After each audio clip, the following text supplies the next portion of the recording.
Hello there. I'm Gwendolyn Davis, certified life coach, health coach, and mind coach, and I specialize in weight loss.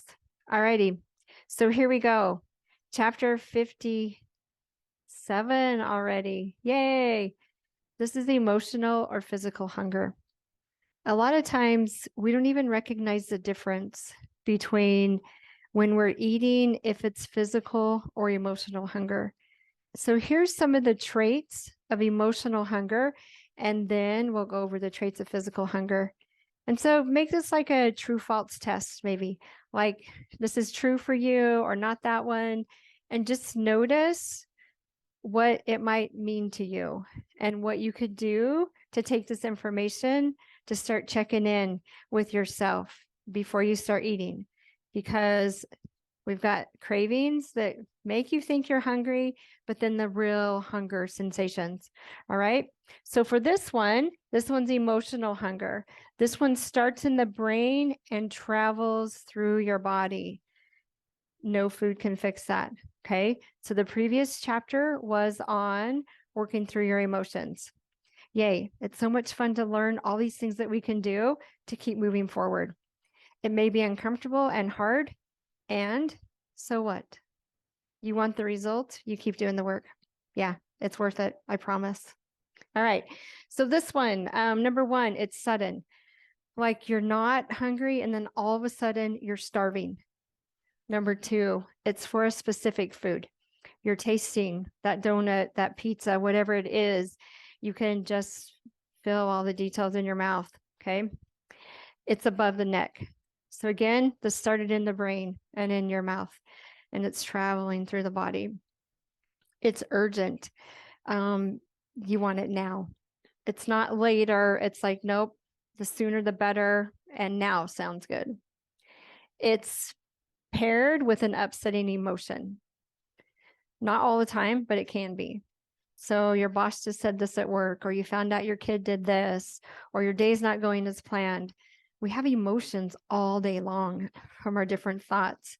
And so when we're upset, sometimes we're looking to eat to feel better. This one's absent-minded eating.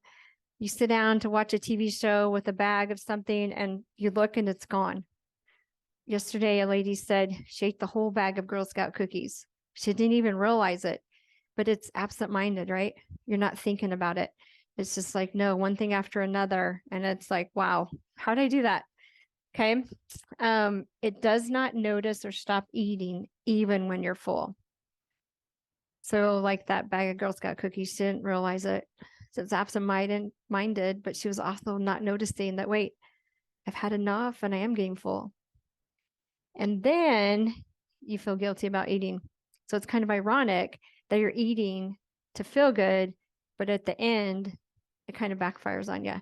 And you often feel worse because the brain goes to, wow, can't believe you did that. Here you go again. You never do anything right. The shame and the guilt. All right. Okay. So now let's do the physical traits.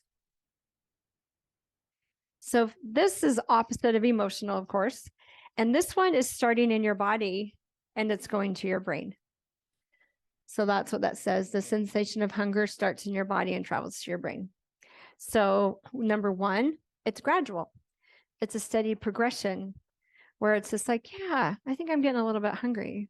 And it's slowly realizing, yeah, I'm more hungry, whatnot. It's open to different foods. If you're physically hungry, you're going to eat whatever. Even it might be something that you don't care for, but if there were no other options, you would eat it because your body needs that fuel. Number three, it's based in the stomach. So it's starting again in the stomach and traveling to your brain. It's patient. You don't have to eat this instant. It's like, yeah, it is getting close to lunch. I can do it till 11:30 or 12, whenever you are eating.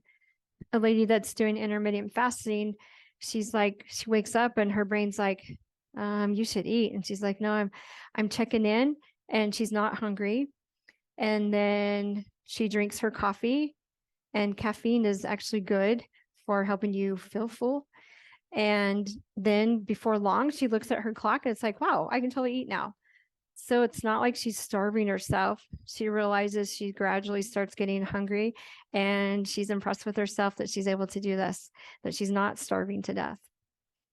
And number 5, it occurs out of a physical need. Our bodies need this fuel. It needs food to keep going. It gives us energy. It feeds our cells, our muscles, our organs, all that type of stuff. It is necessary. Number 6, it involves deliberate choices and awareness of eating. So that's taking that Girl Scout package and it's like, oh yeah, I can totally have 2 today after I eat my lunch, not a problem. So you're aware of it and you're making that choice. All right, number 7, you stop when you're full. I read on the Facebook group at Vitality where a lady said, I set my timer for 20 minutes and then I check in.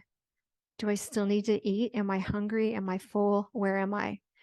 I thought, wow, that's a great suggestion.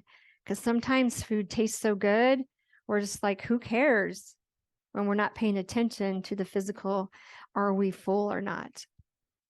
And then number 8, you realize eating is necessary where you don't have the guilt and shame because it is what we need. Yeah. So we plan and make better choices because we want to physically create the healthy habits that we desire. So physical hunger stems from a desire to fuel and nourish the body. All righty, my friends, here's some fabulous tools that can help you in checking in if you're hungry or if you just need to process that emotion.